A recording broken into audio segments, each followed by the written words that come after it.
시간을 열고 과거로 통하는 문, 우리를 또 다른 우주로 이끈다.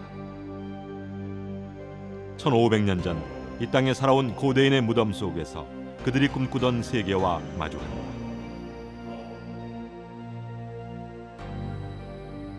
고구려인들이 죽음 뒤에 이르는 세상. 사방은 신령스러운 동물들이 보호하고 태양이 그들을 굽어 살핀다. 바로 그 속에 삼조고가 있다.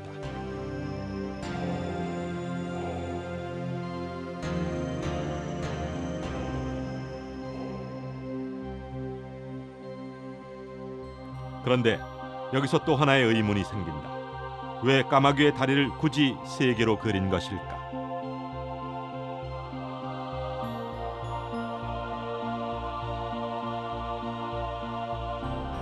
아마 일반인들도 굉장히 궁금할 거예요. 왜 다리가 세 개인가? 이게 기형인가? 초기에 삼조고를 연구하는 대부분의 중국 학자들은 그걸 음양론으로 해석을 했습니다. 왜냐하면 많은 것들이 한대 화상석에서 쉽게 발견되기 때문에. 그래서 음양의 논리에 의하면은 우리가 흔히 얘기하는 짝수 2, 4, 6, 8, 10 짝수는 음수라 그럽니다. 땅을 상징하는. 그다음에 1, 3, 5, 7, 9로 가는 그 기수, 홀수는 천수 혹은 하늘의 수이고 양수라고 얘기를 합니다.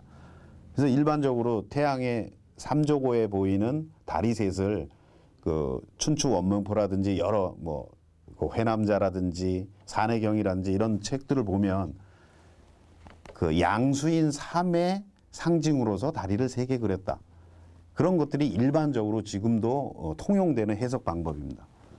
근데 저는 그렇게 생각을 하지 않아요. 왜냐하면 음양론이 나오기 이전에도 이미 정리되기 훨씬 이전에 신석기 시대에도 이미 삼조고가 나오고. 넘실대는 황토물은 인류 문명의 탯줄이다. 지금으로부터 7천여 년 전 이곳에는 무슨 일이 있었을까? 떠돌이 생활을 하던 인류가 강가의 비옥한 땅에다 곡식을 심고 돌을 갈아 연장을 만들었다. 이른바 황하 문명이 탄생한 것이다.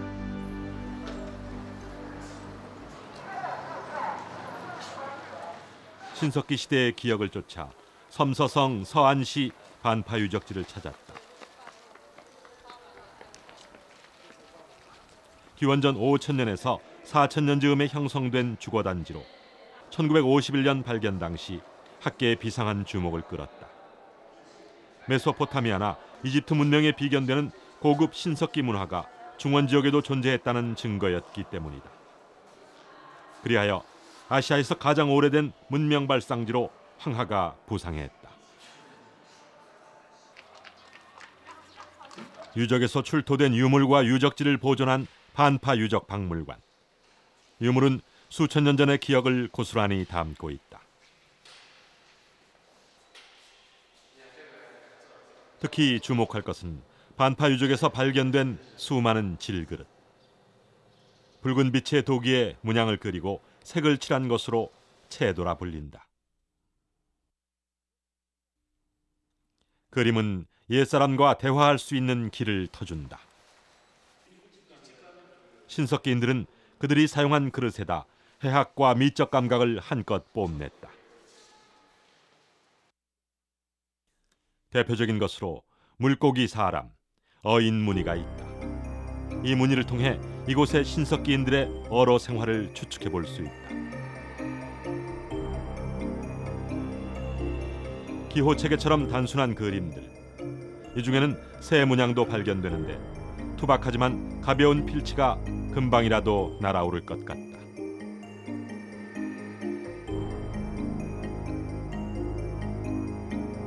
그리고 다리 셋의 검은 새 삼조고를 발견했다. 여러 유적에서 발견된 것도 마찬가지. 이처럼 새의 다리를 세 개로 그린 이유는 뭘까? 就为什么它叫三足，确实没有任何材料说明它为什么三个足，确实没有这个说明。这个现在就没有什么文献材料。这个关于这个阳数了，它为什么不是1，不是5，不是7，1、3、5、7、9都是阳数，它为什么就三足？他就说把那个，我觉得他那个光讲这个，纯粹是阳数。就是这个鸟它可以双足，可以三足，它只要是跟太阳在一起，人们就知道它是个日鸟，是太阳鸟。就现在用的说，就是说那个仰韶的那个三足，它究竟是不是我们后来说的那个三足乌，都不一定。它三足可能仅仅是当画的一个装饰。 중원의 뿌리가 된 황하 문명의 심장에서 만난 삼조고. 과연 신석기인들은 아무 의미 없이 삼조고를 그렸던 걸까? 더군다나 시간이 지나면서 삼조고는 그 원형에서 멀어져 갔다.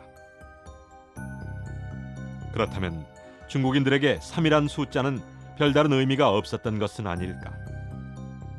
중원 지역에서는 사실은 가장 이른 시기에 삼조고 형상이 보입니다. 앙소문화 지역에서 보이는데 그 뒤로 상주를 거쳐서 한대의 꽃을 피고 한나라 이후에는 거의 사라집니다. 그 주맥이 다시 고구려로 넘어가서 한반도로 이어져서 일본으로 연결되는데 그 중원 지역에서 왜 삼조고가 더 이상 사용되지 않았을까 하는 것들은 그 삼조고가 가지고 있었던 유목문화의 관련성 그리고 북방 민족들이 공유하고 있었던 그 신성한 수로서의 삶과 구와 같은 그런 문화적인 이질감도 크게 작용을 한 것으로 저는 보고 있습니다. 유물은 그 제작 시기와 운명을 같이 한다. 중원 지역에서 발생했다던 삼조고는 시대가 지날수록 그 형태가 변하거나 점점 의미를 상실했고 결국 중원에서 종적을 감춰버렸다.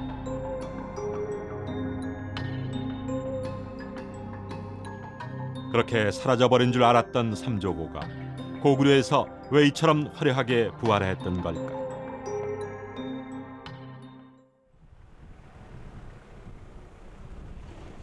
역사는 미래를 볼 수 있는 거울이다.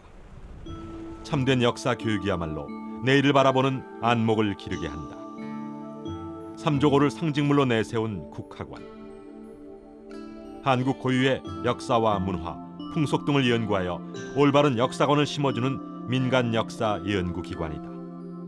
그런데 삼조고가 국학원의 상징물이 된 이유는 무엇일까? 우리의 로고를 뭔가로 선정할까 고민하고 있었는데 우리나라의 뿌리가 되는 정신이 천지인 사상이고 홍익인간 사상인데 그 천지인 사상이 가장 잘 나타나는 심볼이 바로 삼조고구나. 그래서 하늘과 땅과 사람이 세 개의 다리로 표현이 돼 있고 그 다음에 하늘의 메시지를 땅과 사람에게 전해주는 전령으로서 새라는 토템을 활용한 것이 우리 조상들의 고유 문화였구나 생각을 하면서 삼조고를 로고로 삼고 그 정신이 천지인 정신이 들어있다고 생각을 한 겁니다. 과연 삼조고의 세 다리를 특별한 의미가 담겨 있다고 볼 수 있을까? 우리 민족에게 삼은 어떤 의미이길래 까마귀를 신적인 존재로 변화시킨 걸까? 삼조고 그러면 일단 다리가 세 개인데요. 특히 각조청에서 드러난다시피 날개의 두 개가 분명히 나타나 있습니다. 그리고 머리에는 뿔이 달려 있거든요. 이것을 주목하지 않는데 이것은 위에서부터 시작하면 1과 2와 3으로 되는 것이고요. 다리부터 시작하게 되면 3에서 2를 거쳐서 2로 건너가는 것인데 이것은 우리 민족이 가지고 있는 3의 논리와 일치하고 있습니다. 가장 기본적인 것은 단군 신화인데요. 삼국유사에 기록된 단군 신화를 살펴보자. 이곳에는 과연 숫자 3이 자주 등장한다.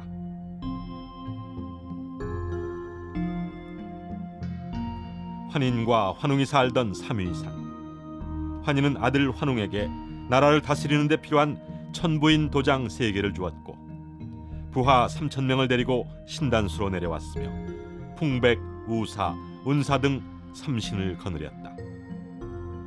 이렇듯 숫자 3이 빈번하게 등장하는 이유는 무엇일까? 민족의 기원을 밝히는 건국 신화 속에 숫자 3은 과연 어떤 의미일까? 가장 중요한 민속은 사실은 삼신신앙입니다. 제 대표적인 예로 아기를 낳았을 때 삼신 할머니가 점지했다 그럽니다. 그 삼신은 우리에게 굉장한 생명 탄생의 비밀을 갖고 있습니다. 그렇기 때문에 그 아기 엄마가 371이 21일, 다시 371 근기라고 하는 근기를 행하는 그 삶도 굉장히 큰 의미를 갖고 있습니다. 다시 얘기하면 한국 사람들이 태어나고 또 자기가 아기가 21일 동안 클 때까지 삼신 할머니의 점지와 삼신 할머니의 도움으로 큰다고 한다는 얘기는 우리의 생명사상과 삶이 직결된다는 얘기입니다. 그만큼 한국 사람들은 삶을 굉장히 소중하게 생각했다는 결정적 증거입니다. 우리들의 무의식적 세계 또 집단 무의식 속에서 우리 가슴 속에 삶이 각인돼 있지 않나. 그래서 우리 한국 사람이 삶을 사랑하고 삶을 굉장히 좋아하고 삶을 신비하기도 하고 또 삶을 생명의 탄생까지 이어가는 것은 어떻게 보면 우리에게는 어떤 원본적인 사고다. 왜 셋인가에 대해서 저는 북방 유목 문화와 목축 문화를 중심으로 하는 북방 지역과 그 황하를 경계로 농경 문화를 중심으로 했던 남방 문화가 굉장히 신석기 이래로 이질적인 문화권이었다고 생각을 가지고 있어요. 그래서 저는 그거를 북방의 샤머니즘을 토대로 한 삼수문화의 세계관과 농경 문화를 토대로 한 이수문화의 세계관이라고 그 설명을 하는데, 이수문화는 주역에서 보듯이 하나에서 태극에서 음양으로, 음양에서 사상 8궤 64개로 둘로 계속 분화되는 겁니다. 삼수문화의 세계관은 하나에서 바로 세수로 쪼개집니다. 셋에서 다시 아홉으로, 아홉이 자기 복제수인 81로. 그래서 그 삼수문화의 세계관이라는 것은 그 제가 연구한 바로는 북방 샤머니즘의 굉장히 고유한 사유틀입니다.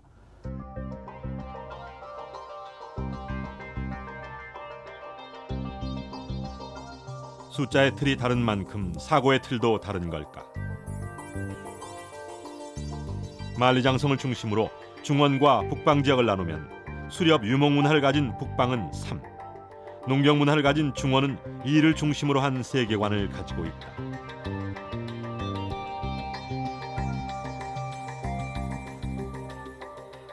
결국 각 문화권의 수리 구조가 추상적 상징 기호로 변화됐을 때 각각 음양 2태극과 3태극으로 나타난다.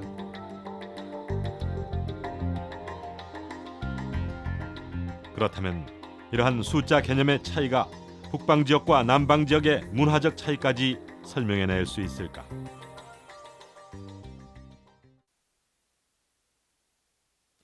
우리 민족 고유 사상에 관심을 가져 심도 있게 연구하는 대종교 총본사를 찾았다. 과연 우리가 가진 근원적 수리 구조는 무엇일까? 단군 신화 속에 등장하는 3이 우리에게 어떤 힌트를 주지 않을까? 교당의 한쪽 벽에는 대종교의 기본 경전이 걸려 있다. 하늘의 이치를 설명한 비밀서로 천부경이라 불린다. 일정하게 나열된 숫자와 글의 조합은 수수께끼를 보는 듯하다. 이 천부경을 통해서 무엇을 말하고자 한 것일까? 천부경과 관련된 환단고기의 기록을 살펴본다.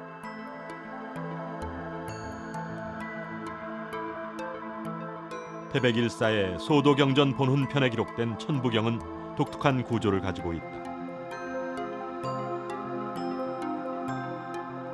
마치 암호를 들여다보는 듯한 숫자와 한자.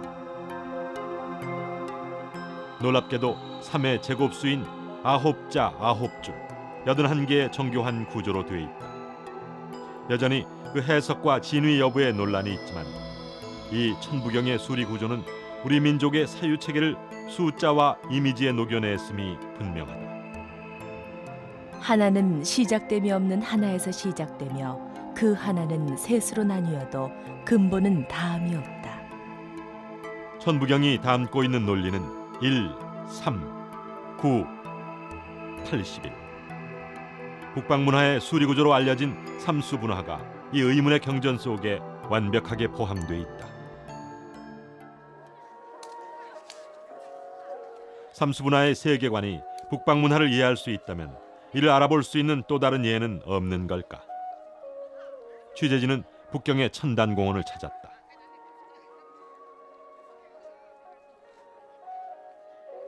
하늘의 성전 천단. 1420년 명나라 영락제가 완성했다. 그러나 현재의 천단은 만주족인 청나라가 다시 만든 것이다.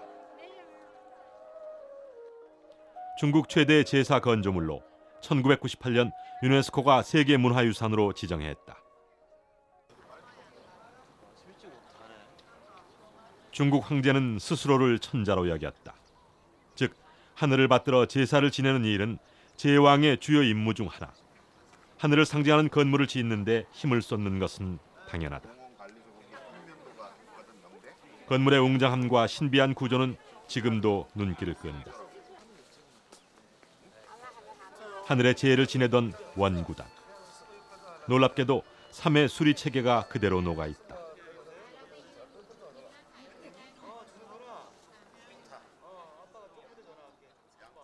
천심석을 중심으로 9겹의 대리석판이 원을 그린다.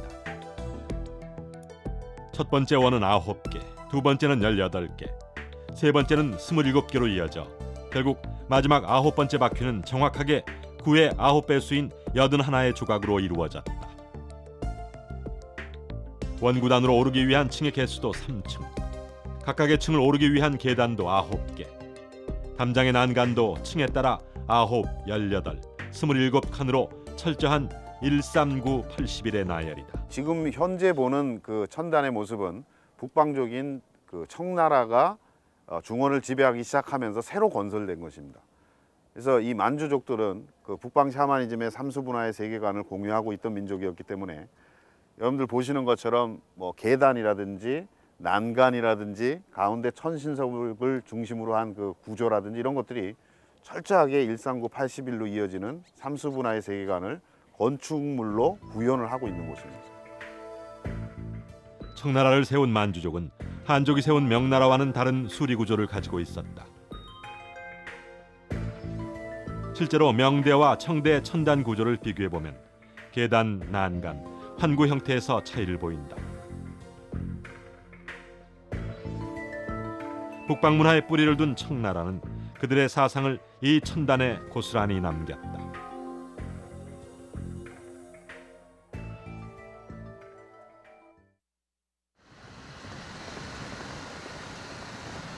초원과 사막에서 자연과 하나 되어 살아가는 몽골. 몽골의 수도 울란바토르에서 조금 떨어진 초원. 마침 이곳에서는 몽골의 가장 큰 전통 축제인 나담 축제가 열렸다. 나담은 몽골어로 경기를 뜻하는데 에린 구르반 나담이라 하여 세 가지 용맹스러운 경기, 즉 씨름, 말타기, 활쏘기 세 종목을 겨룬다. 평생을 말과 함께 한다는 몽골인들. 축제의 첫날은 말타기 경주가 열린다. 어린 소년들의 말타기 시합이 흥미진진하다. 하지만 뭐니 해도 나담 축제의 최고 인기 종목은 씨름이다.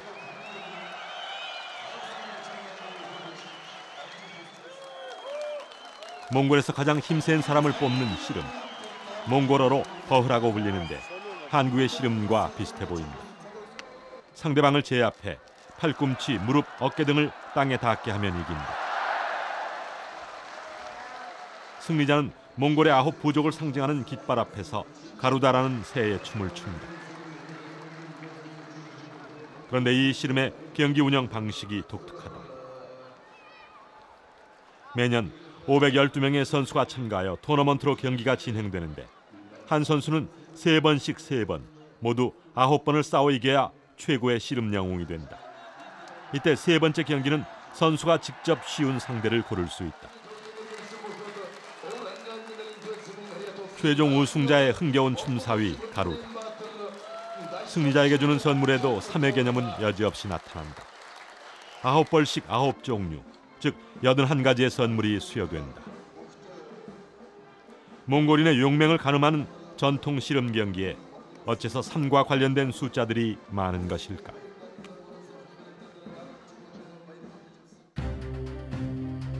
몽골 비사. 몽골인들의 손으로 완성된 그들의 역사서다. 여기에 숫자 9와 81에 관련된 기록이 많이 나타난다. 징기스칸의 친구이자 부하인 부르칸이 징기스칸에게 죄를 지어 사과를 하러 가는 길에 선물을 준비한다. 그런데 그 종류가 9종씩 9개, 즉 81가지로 최고의 예우를 표한 것이다. 몽골인에게도 숫자 3이 특별한 것일까? 또 3의 완성수인 9와 81은 그들에게 어떤 의미일까?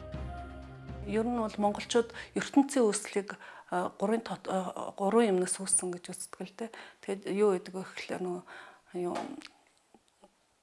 шороо гал уснаас үүсэлтэй гэж үздэг. Тэгээд энэтэйгээ холбоотой 3 тог ертөнц үүссэн тийм ээ. Ийм 3 юмнаас үүссэн гэдэгтэй холбоотойгоор 3 тог бэлэгдэж ирсэн байна. Ингээд бүх зүйлээ дандаа сайн сайхан аливаа үүлийг хийхдээ аливаа зүйлийг бол 3 тогоор хийж үйлдэж түүнийг дээдэлдэг юм л та. Жишээлбэл монголчууд ярьдаг штеп.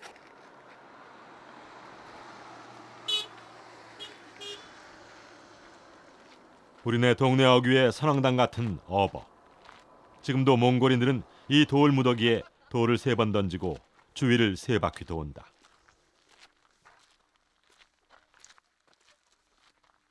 몽골인들에게 삶은 여전히 생명의 수로 남아있다.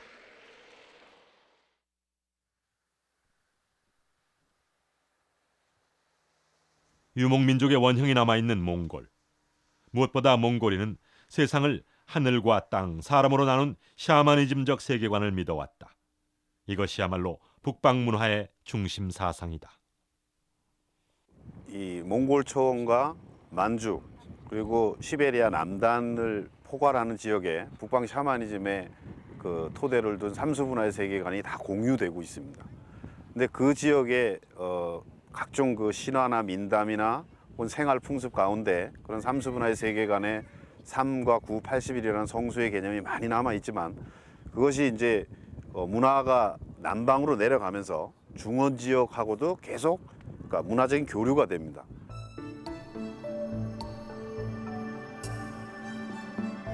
문명의 흐름은 경계가 없다. 서로가 영향을 끼치며 전개된다. 중원의 앙소 문명에서 가장 최초로 발견된 삼조고의 채도. 숫자 3의 세교관을 담은 이 상징물은 역시 북방문화의 영향으로 볼 수 있지 않을까. 그런 삼수문화의 세계관이라는 틀 때문에 그 태양의 상징으로서 까마귀가 들어오지만은 다리를 그릴 때 삼으로 그린 것이고 그게 우리의 삼신사상이라든지 이런 문화적인 특수성과 연결이 되어 있다고 보고 있습니다.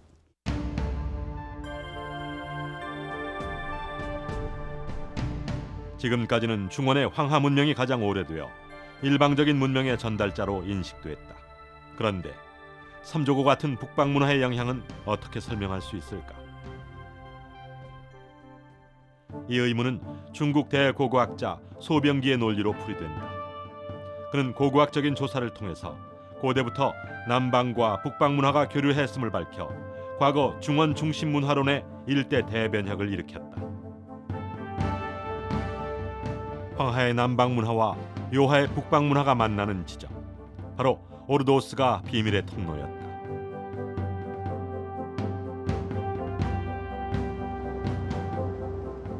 황하가 중원으로 들어오기 전 오르도스 지역에서 강물은 기역자로 급히 꺾여 들어온다. 바로 이 험한 계곡을 따라 신석기 시대부터 북방과 남방 문화가 이어졌던 것이다.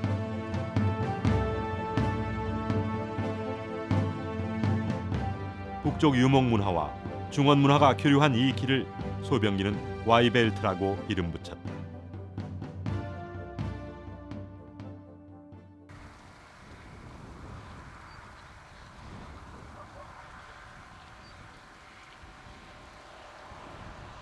예로부터 문명의 불모지로 알려졌던 북방에는 어떤 문화가 존재했을까?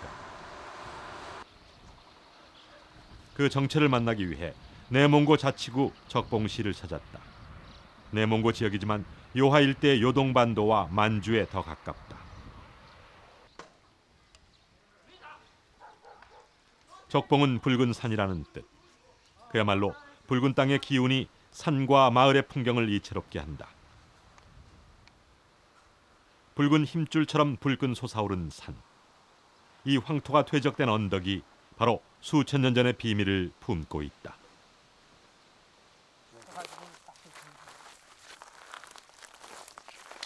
홍산은 5천 년을 거슬러 올라 신석기 문명이 자리 잡은 곳. 지금도 황토를 걷어내면 문명의 조각들이 발견된다.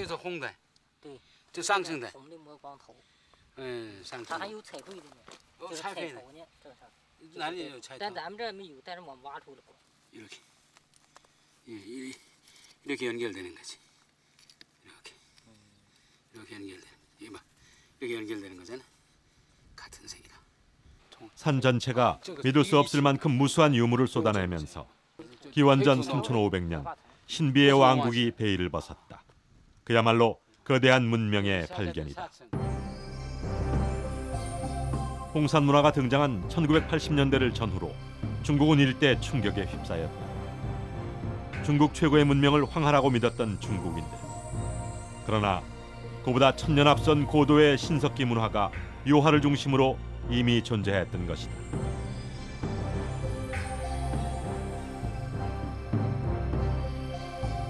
만주 지방을 가르는 요하를 중심으로 발해만에 위치한 신석기 문화지대. 이를 가리켜 홍산 문화라 부른다.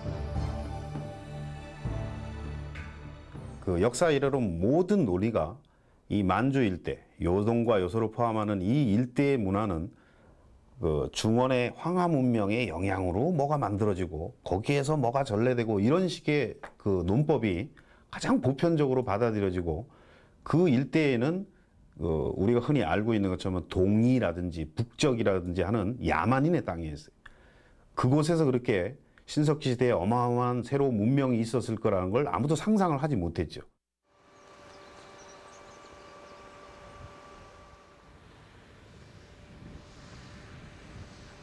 수천 년 전 요하가 이룩한 문명은 오랫동안 붉은 토양에 덮인 채 깊이 잠들어 있었다. 황하 문명을 뛰어넘는다는 요하 문명. 그 진면목을 만나기 위해 우하량으로 향했다.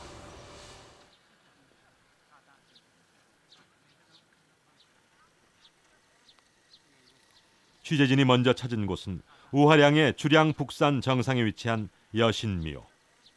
문명의 여명기, 제단을 쌓고 신과 소통한 곳으로 신의 영역이었다.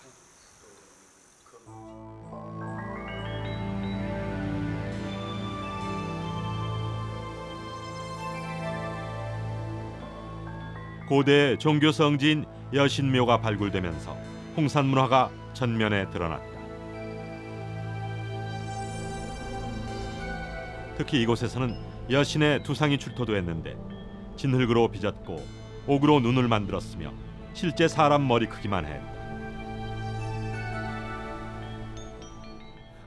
여기 고고학자들은 대단히 큰 그 충격을 받았어요. 왜냐하면 기원전 3000년, 지금부터 5000년 전에 이미 대능하 유역에 이만큼 큰 신전을 구축할 수 있었던 그 세력이 과연 어느 세력이냐, 그 조직이 사회가 어떤 사회나. 흙으로 빚은 여신의 얼굴. 5000년 전의 고대인과 마주보는 듯하다. 다양한 제기와 소조로 된 여신상들이 발견되면서 이곳의 문화가 이미 시족 사회를 넘어선 고대 국가 형태임을 짐작하게 한다.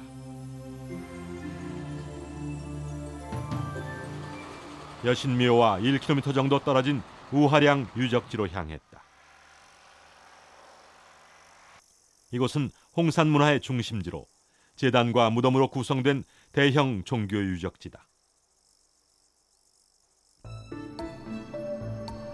길이 160m에 너비 50m 규모로 거대한 적속총 5기와 돌로 쌓은 제단 1기로 이루어져 있다.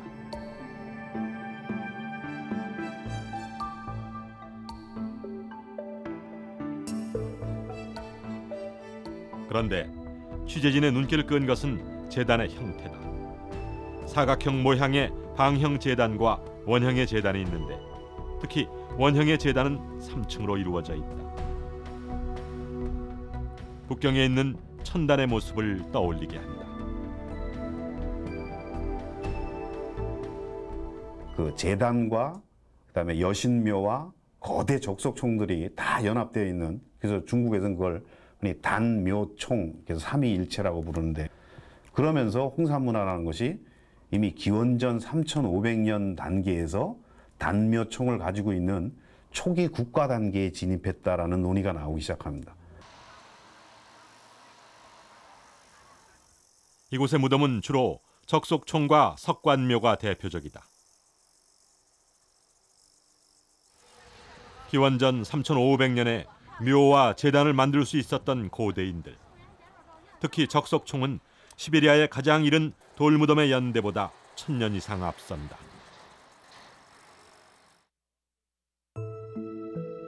무덤 속에서 홍산만의 독특한 매장 풍습이 발견된다. 신석기 시대 사람들은 옥을 관 속의 주인과 함께 묻었는데 하나의 관에서 20개가 넘는 옥이 발견된다.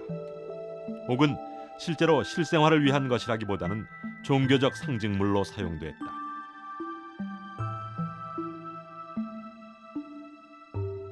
영원 불멸의 상징. 옥기는 하늘을 통하는 신령스런 기물인 것이다.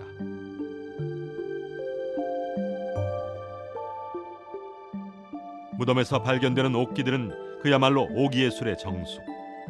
과연 홍산 문화인들은 뛰어난 옥 제조 기술을 가지고 있었다. 단순한 신석기 도구로 만들었다고는 믿기 어려울 정도다. 그러니까 홍산에서 나오는 주로 그 여러 가지 C형 옥에서 두께가 보통 한 2cm 정도의 두께가 되는데 그거를 직접 뚫어봤어요. 실험을 해서. 구멍 하나만 뚫는데 4, 5일이 걸렸다는 겁니다. 그 하나를 다 만든다면은 결국은 누군가가 붙어서 뭐 서너 달, 뭐 정확하게 우리가 추측하기는 한 달, 2달 이렇게 매달려야 된다는 거죠. 근데 그것이 굉장히 많이 발굴이 되고 있어요. 그렇다면 이거는 이미 어떤 부족단이나 시족단에서 아무나 만드는 것이 아니라 그것을 만드는 정교하게 그런 것들을 제작할 수 있는 직업군이 분화되어 있을 거라는 것이 일반적인 통설입니다. 장인들의 손에서 전문적으로 세공된 옥기들은 시간이 지날수록 더욱더 세련된 모습으로 발전한다. 홍산 문화의 옥기와 중국 최초의 국가인 은나라의 옥기는 2000년의 시간차를 가지고 있는데도 굉장히 비슷하다. 즉 홍산의 옥기가 중원지방으로 흘러가 중국 옥기 문화의 기원이 된 것이다. 특이하게도 옥기는 점점 용의 형상을 갖춘다.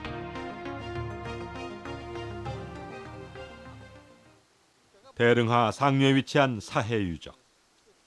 우하량 유적지보다 2100년이 앞선 것으로 중국 문명 가운데 가장 먼저 옥기가 출현했다. 그런데 이곳에서 바로 용 형상의 돌무더기 석소룡이 발견된다. 스스로를 용의 자손이라 불렀던 중국인들. 그들이 숭배하는 용의 기원은 중원이 아닌 바로 이 요하유역이었다. 20m나 되는 거룡이 발이 있고 입이 있고 머리가 있고 꼬리 부분이 있고 그런 용이 여기서 그런 형상이 나왔다는 것은 동북아시아의 그 용신앙의 그 원류가 아닌가 생각합니다. 중국 고고학회 상임이사장인 곽대수는 우하량 유적지 고고 발굴 보고에서 이렇게 말하고 있다. 중국 5000년 문명의 기원이 요하유역에 있음이 유적으로 확인됐다. 특히 우하량 적석청 제16지점에서 발견된 옥풍, 옥인 등을 비롯해 각종 제단과 묘, 이들의 배치는 북경의 천단이나 명나라 황제를 모신 13릉과 비슷해 예의 원형을 찾아볼 수 있다. 중국 문명의 중심지가 결코 한 곳만이 아니었다. 결국 저명한 고고학자 소병기 또한 홍산 문화는 중화 문명의 서광이라며 요하유역을 중국 문명 발상지 가운데 하나로 인정했다. 중국이 여태까지 그 중국 문명 하면 황하 문명, 그다음에 장강 문명을 얘기를 하였는데 지금 요하 문명은 중국 문명보다, 그러니까 황하나 장강보다도 2000년이나 앞선 그런 문명으로서 중국이 과거에 생각했을 때는 오랑캐 문화였습니다. 동이의 문화였는데 이것이 현재는 중국 영역 안에 있다 보니까 중국이 새롭게 문명 논을 재편을 하여서 이 모든 것을 중화 문명으로 잡고 새롭게 중국 문명을 정리하는 그런 작업이라고 볼 수 있습니다. 황하 문명보다 1000년을 앞선 요하 문명은 서양의 이집트나 메소포타미아 문명과 거의 동일한 시기에 생성된 문화이다. 지금까지 황하를 중원 문명의 요람으로 보았던 중국인들이 요하 문명을 중국 문명의 기원이라고 주장하고 나섰다. 과연 홍산 문화가 중국인들의 역사일까?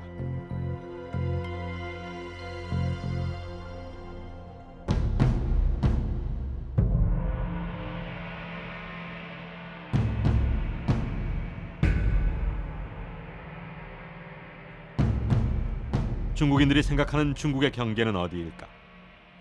중원을 통일하면서 진시 황제가 세운 만리장성. 청나라 이전의 중국인들이 자신의 영역과 외부 세계를 가른 국경선이다.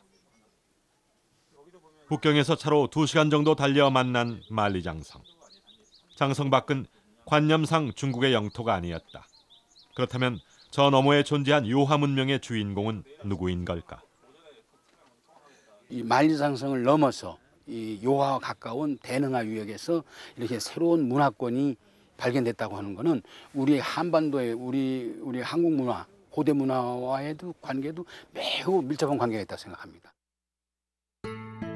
죽음을 대하는 방식은 가장 변하지 않는 민족 고유의 풍습을 남긴다. 그리하여 고구학에서 묘장법은 동일한 문화권을 상징하는 표식이 된다. 우하량 유적지에는 집단의 우두머리 무덤으로 보이는 거대한 적석총과 27개의 석관묘로 대부분 돌무덤 형식을 취하고 있다. 석관묘는 돌널 무덤이라 하여 평편한 돌판을 잘라서 묘실 벽을 짜고 유해를 넣은 뒤 돌판으로 덮었다. 이러한 묘 형식은 특이하게도 요하 문명과 발해만 한반도 일대에만 발견되어 이들이 동일한 문화권임을 증명한다. 홍산 문화에서 아주 대표적인 묘제로 지금 어마어마하게 발굴되고 있는 적석총의 경우에도 그런 묘제가 중원에는 나타나지 않습니다. 여러분들 잘 아는 것처럼 고구려의 장군총이라든지 이런 것들이 그 적석총의 대부분의 그 가장 전형적인 형태라고 볼 수 있는데, 그와 거의 유사한 형태로 홍산 문화에서는 3단으로 되어 있는 방형 혹은 원형의 제단이나 적석총들이 굉장히 많이 발굴되고 있어요. 그러니까 그 문화 유적들이나 적석총의 형태라는 것은 중원으로 흘러가는 것이 아니라 역시 한반도와 만주와 일본으로 이어지는 그런 북방 문화 계통으로 이어져 있다는 것입니다.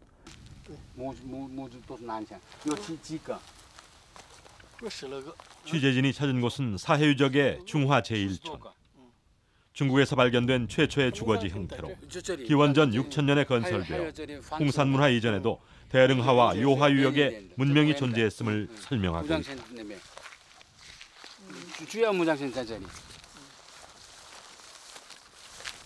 그래서 이 유적은 특히 중요한 그 3가지 요소가 있는데, 첫째는 토기 양상이 빗살무늬 토기를 쓰고 있다는 거. 곡식을 담아두고 음식을 조리하던 그릇에도 문양을 새겨 넣은 고대인들의 마음. 특히 갈지자 형태의 무늬는 한반도에서 발견되는 빗살무늬 토기와 매우 비슷하다. 수천 년이 지나도 바래지 않는 영롱한 빛, 옥. 최초의 옥귀고리, 결상이식은 우리나라 고성 문암리에서 발굴된 것과 흡사하다. 우리와 매우 가까운 지역, 고조선이나 우리 고대 민족 동해 지역의 이 지역에서 이 고대 문화가 창조되어 있다는 것은 우리 고대사, 우리 고대 문화, 우리 고대 민족 이게 연구하는데 매우 중요한 위치를 차지하고 있다고 저는 생각하고 있습니다. 문명의 충돌은 새로운 문화로 거듭난다. 요하에서 움튼 홍산 문화는 동쪽으로 내려와 한반도의 문화 형성을 돕는다. 서쪽으로는 중원 지역과 연결되어 중국의 문명을 만드는 데 적절한 문화적 수혈이 이루어진다. 고고 발굴이 진행되면서 많은 것들이 요하에서부터 시작을 해서 중원으로 내려간 것을 설명해내는 사람들이 많이 생겼어요. 실제로 지금 중국학자들의 논의로는 최초의 용의 형상도 요하에서 발견이 되고요. 최초의 봉황 형상, 그다음에 최초의 그 주거지, 집단 주거지, 그다음에 갑골문의 원형이라고 얘기하는 도부 문자나 암각 문자 이런 것들이 전부 요하에서 가장 먼저 보입니다. 그래서 지금은 많은 사람들이 요하와 황하 지역이 서로 교류가 했다는 거에 대해서 인정을 하고 있어요. 일방적인 영향관계에 있는 게 아니라 앙소 문화의 영향을 받는 측면도 물론 있지만은 여기에서 내려가서 영향을 준 것들이 많이 있습니다. 고대 문명의 발상지 홍산. 동아시아 문화의 주류를 형성하며 주변 지역에 많은 영향을 끼쳤다. 중원에서 문화를 받아들여 형성한 수동적인 문명이 아니라 고유한 그들의 세계관을 형성하고 뛰어난 문명의 텃밭을 일구었다. 남방 문화인 앙소 문명과 북방 지역의 요하 문명, 그리고 바이칼 초원 문화는 수세기에 걸쳐 교류하며 이른바 동방 문명의 심장박동을 뛰게 했다. 북방 문화가 남방 문화에 끼친 영향이 바로 앙소 문명에서 발견된 채도 속의 삼조고를 설명해낼 수 있지 않을까. 그러니까 최초의 삼조고 상징은 앙소에서 나오지만 그 삼족이 만들어질 때도 Y벨트를 통해서 북방의 삼수문화의 세계관에 영향을 미친 것이고, 그 다음에 거의 소멸되다시피 하다가 북방에서 내려온 상족들에 의해서 다시 부활을 하는 겁니다. 그리고 그 삼수의 상징성을 지속적으로 가지면서 근근히 이어지다가 결국 중원 쪽에서는 그들과 세계관이 다르기 때문에 삼수의 상징성이 거의 사라집니다.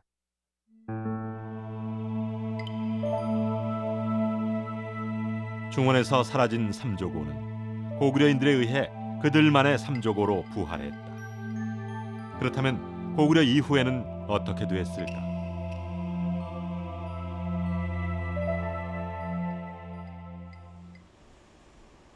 고구려가 사라지면서 그들의 상징인 삼조고도 사라져버린 걸까?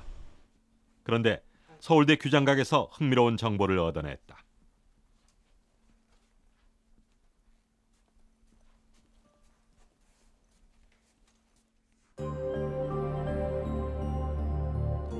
문종 4년에 완성된 세종실록. 여기에는 왕이 행차할 때 주변에 세우던 의례기를 기록해놓고 있다. 엄숙하고 권위적인 공간을 연출하기 위해 세우던 의례기. 깃발에는 청룡, 백호, 현무기와 함께 주작기가 등장한다. 그런데 주작기에 그려진 주작의 모습이 기이하다. 바로 머리가 셋에 다리가 셋이다. 삼두 삼족의 주작은 세종실록뿐만 아니라 악학괴범, 국조오레이 등에도 나타난다. 모화사상이 팽배했던 나라 조선. 그러나 주작기만은 중국을 따르지 않았다. 실제로 중국의 주작기는 머리가 하나이다. 왜 조선 왕조는 그들의 주작기에 삼두 삼족을 그린 걸까?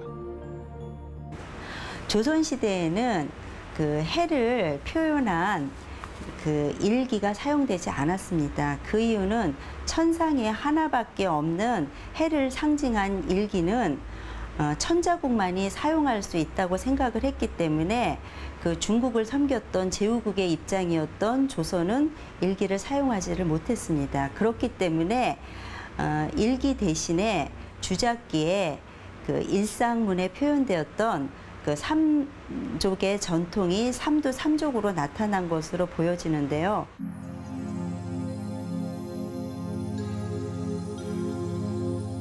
비록 제후국으로서 중국을 따랐지만 조선의 왕실은 고구려의 태양조인 삼조고의 전통을 주작기에 담아 천손의 자존심을 지킨 것이 아닐까.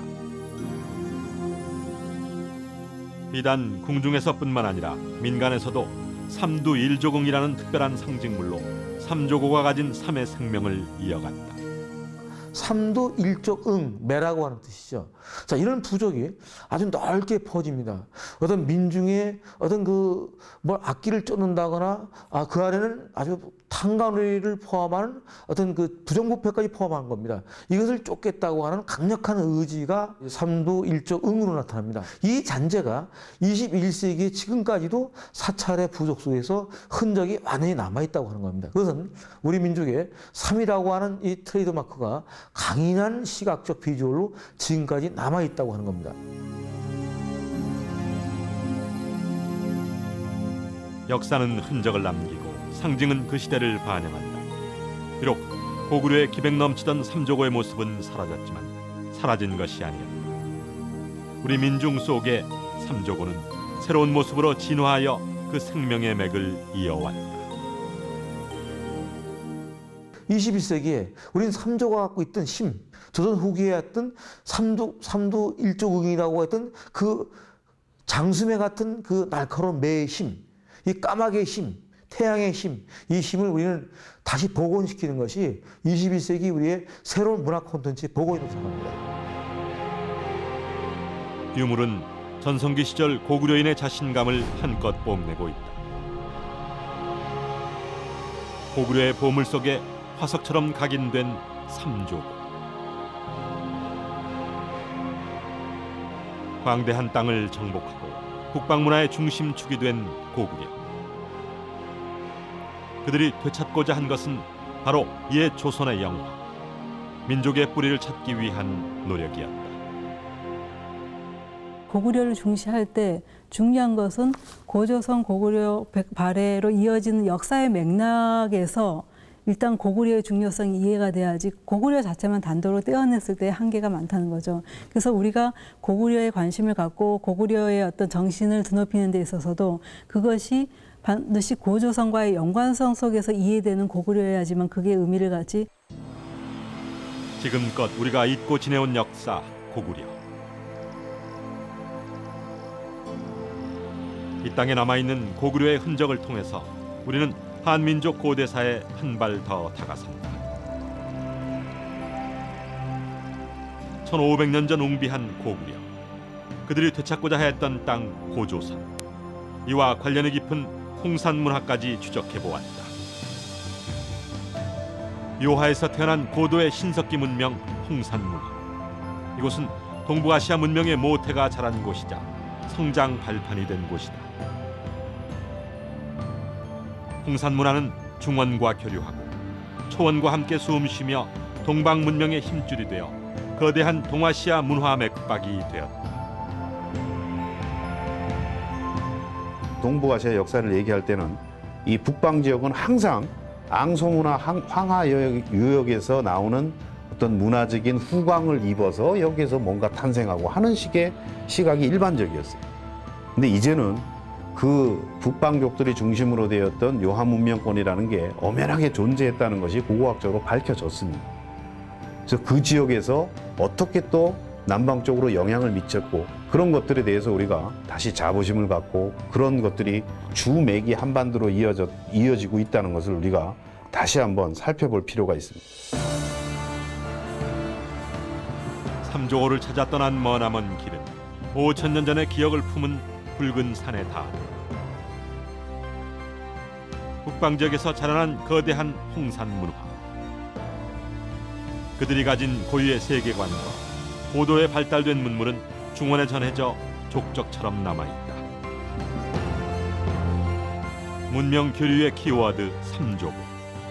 홍산 문화의 영향을 받은 중원에서 다시 북방 문화를 계승한 고구려 속에서 삼조고는 동방 문명의 맥으로 우리의 가슴에 기억된다.